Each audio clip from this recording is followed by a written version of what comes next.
الحمد لله رب العالمين الصلاة والسلام على سيد الأنبياء والمرسلين أما بعد فأعوذ بالله من الشيطان الرجيم بسم الله الرحمن الرحيم اللهم صل على سيدنا محمد عبدك ورسولك النبي الأمي وعلى آله وصحبه وسلم.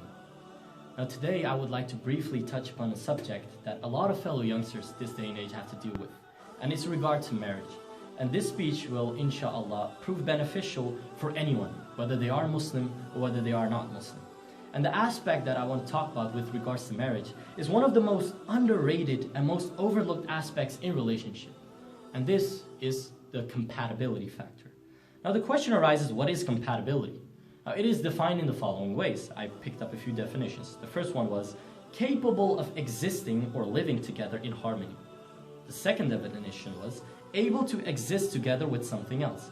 Now I only selected a couple of definitions because they get a point across, and some of the other definitions were relating to hardware, and quite frankly I'm not trying to be compatible with a computer. Now the question arises, what do you look for in a potential partner? What qualities do you want your current partner to have or your future partner to have?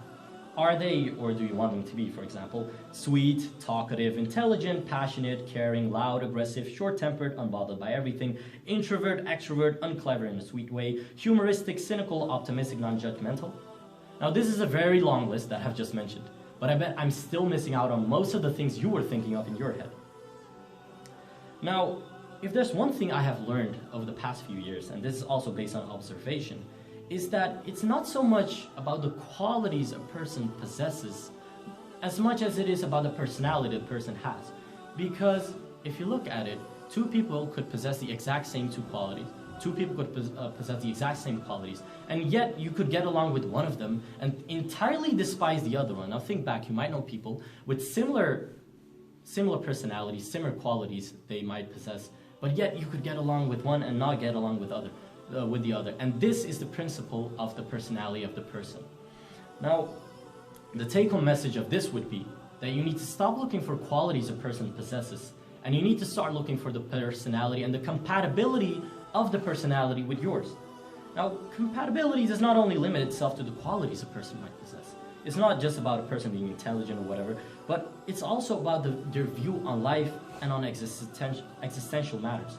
Now, your personality might be compatible, but what about the rest? For example, do you enjoy working out? Does the other person not enjoy working out? Do you want to have kids before the age of 30? Does the other person want to have kids after the age of 30? Do you want to get married this year? And does the other person want to prolong the engagement for 2 more years?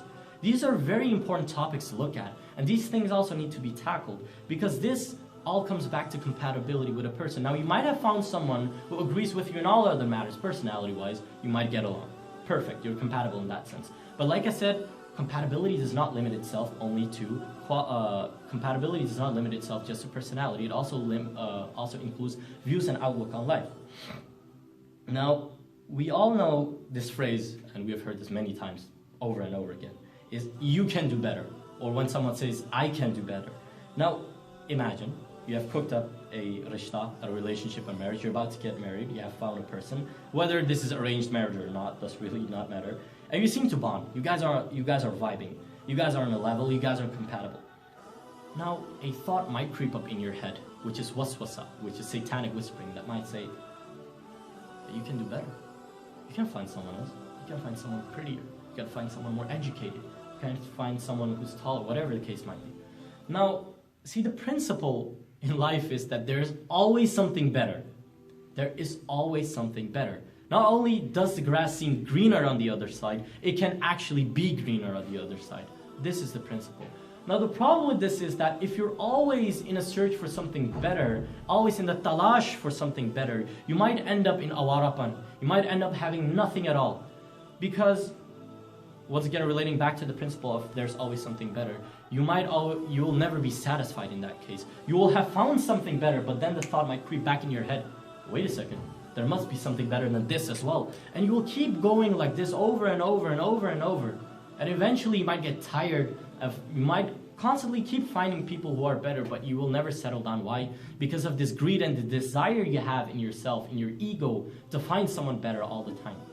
But like I've said, if you have found someone who you're compatible with, who has a degree in law, who can cook, who can do all this other stuff that you desire and you're happy with, push away this thought of, I need someone with 2 degrees. I need someone who can also cook seafood. I need someone who can do this, someone who can do that. These are all satanic whisperings, and we need to get rid of this, because we'll end up in awarapan, we'll end up being sad, unsatisfied, and lonely because of this. And this is something we need to refrain of. And even if you would marry someone who you deem better, who you deem has better qualities than the previous person you had, just because someone has certain qualities that are better does not mean that you will be compatible with this person in every other aspect. Someone might be prettier, might be more educated, but this does not imply that you will be happy with the person. So the take-home message of this is that once you find someone you're compatible with, do not go out looking for someone better, as this will result in nothing but awarapan, and eventually also in regret. Now may Allah subhanahu wa ta'ala grant us pious and compatible spouses with whom we can spend our lives in harmony and happiness. Ameen bi jahi nabil. Ameen sallallahu alayhi wa alihi wa sallam.